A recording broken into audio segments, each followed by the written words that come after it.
El Niño ప్రభావంతో వర్షాభావ పరిస్థితులు నెలకొంటున్న నేపథ్యంలో పర్యావరణ పరిరక్షణకు ప్రతి ఒక్కరూ బాధ్యతగా మొక్కలు నాటి వాటిని సంరక్షించాలని ఏపీ ఆప్కాప్ చైర్మన్ గన్ని వీరాంజనేయులు పిలుపునిచ్చారు. శనివారం భీముడోలు పంచాయతీ కార్యాలయ ఆవరణలో స్వర్ణాంధ్ర స్వచ్ఛాంధ్ర కార్యక్రమంలో భాగంగా వన మహోత్సవం నిర్వహించారు. ఈ కార్యక్రమానికి ముఖ్య అతిథిగా హాజరైన ఆప్కాప్ చైర్మన్ గన్ని కూటమి శ్రేణులు పంచాయతీ సిబ్బందితో కలిసి మొక్కలు నాటారు. అనంతరం స్వచ్ఛాంధ్ర ప్రతిజ్ఞ చేయించారు.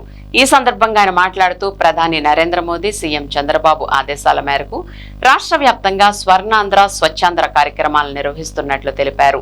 పర్యావరణ సమతుల్యతను కాపాడడంతో పాటు గ్రామాలను పరిశుభ్రంగా పచ్చదనంతో తీర్చిదిద్దేందుకు ప్రతి ఒక్కరూ భాగస్వాములు కావాలన్నారు. నాటిన ప్రతి మొక్కను సంరక్షించడం ద్వారా భవిష్యత్ తరాలకు ఆరోగ్యకరమైన వాతావరణాన్ని అందించవచ్చునని పేర్కొన్నారు. గ్రామాల్లో పారిశుధ్యాన్ని మెరుగుపరచడంతో పాటు ప్లాస్టిక్ వినియోగాన్ని తగ్గించి పచ్చదనాన్ని పెంచాలని సూచించారు. కార్యక్రమంలో పంచాయతీ కార్యదర్శి you Jayaramakrishna, AMC chairman శేషపు Seshagiri, పట్నాల వెంకటేష్ బాబు, కరుటూరి ప్రసాద్, కరణం పెద్దిరాజు, దోసనపూడి పుల్లయ్య నాయుడు, సచివాలయాల సిబ్బంది పాల్గొన్నారు.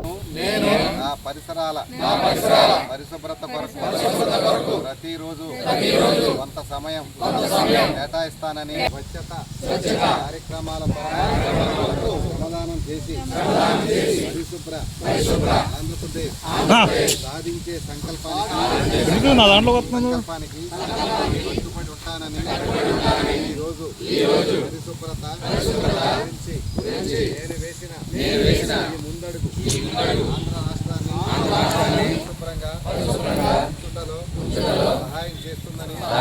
అందరికీ నమస్కారం. మీడియా ద్వారా ప్రజలందరికీ కూడా ఒక విజ్ఞప్తి.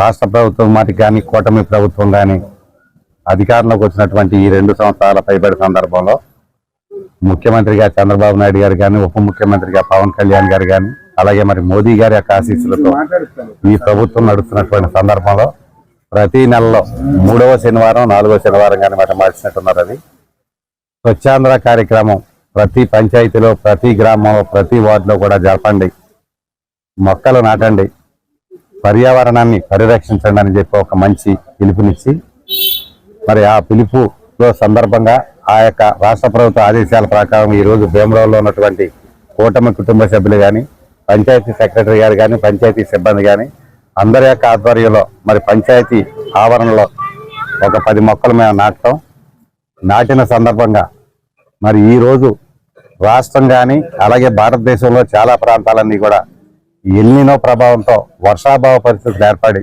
వర్షాలు లేక వ్యవసాయం చేసుకోవడానికి రైతు ఎంత ఇబ్బంది పడతా ఉన్నాడో, అలాగే చాలా చోట్ల మంచినీటికి కూడా ఇబ్బంది పడేటువంటి పరిస్థితులు ఒకసారి మనం గమనిస్తే పర్యావరణాన్ని పరిరక్షించడానికి ప్రతి ఒక్కరు మనం కూడా నడుం కట్టాల్సిన అవసరాన్ని, బాధ్యతను మనం ఒకసారి గుర్తెరగాలని చెప్పి ప్రజలందరికీ కూడా నేను తెలియజేసుకుంటా ఉన్నాను.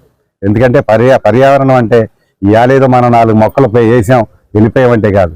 ఆ మొక్కలు పెరగాలి, పెద్దదవ్వాలి, వృక్షాలు అవ్వాలి. ఇలా అయినప్పుడే వాతావరణంలో ఉన్నటువంటి అసమ్మతిని కాపాడి ఖచ్చితంగా మరి వర్షాలు రావడానికి ఈ పర్యావరణం ఎంత అవసరమో, ఆ అవసరం తీరే విధంగా ఈ పచ్చదనం ఎంత అవసరమో ప్రజలందరూ కూడా గమనించి ఖచ్చితంగా స్వచ్ఛాంధ్ర కార్యక్రమం, స్వచ్ఛ భారత్ కార్యక్రమాలు అందరూ కూడా పాల్గొనటమే కాకుండా పచ్చదనాన్ని పెంపొందే విధంగా ప్రజలందరూ కూడా జాగరూకతతో వ్యవహరించాలని, ప్రతి ఒక్కరు కూడా ఏదో మేము కార్యక్రమాలు చేసామని ఎమ్మెల్యే గారో ఎంపీ గారో మేము ఇక్కడ చేసామని కాదు, మన దొడ్లో మీ దొడ్లో ఒక మొక్క ఇండి చాలు, లేదా మీ వీధిలో 4 మొక్కలు ఇండి చాలు. ఎక్కడైనా సరే పర్యావరణాన్ని, గ్రీనరీని పెంచే విధంగా మనం అందరం కూడా ఖచ్చితంగా పాల్గొనాలని, స్వచ్ఛాంధ్ర యొక్క కార్యక్రమ వివరాలను ప్రజలందరికీ కూడా తెలియజెప్పి పచ్చదనాన్ని మరి పెంచేటువంటి కార్యక్రమాల్లో ప్రతి ఒక్కరు కూడా భాగస్వాములు అవ్వాలని అవుదామని చెప్పి మీ ద్వారా తెలియజేసుకుంటూ, అలాగే మరొక కార్యక్రమం గురించి కూడా మీ ద్వారా ప్రజలకు విజ్ఞప్తి చేస్తా ఉన్నాను.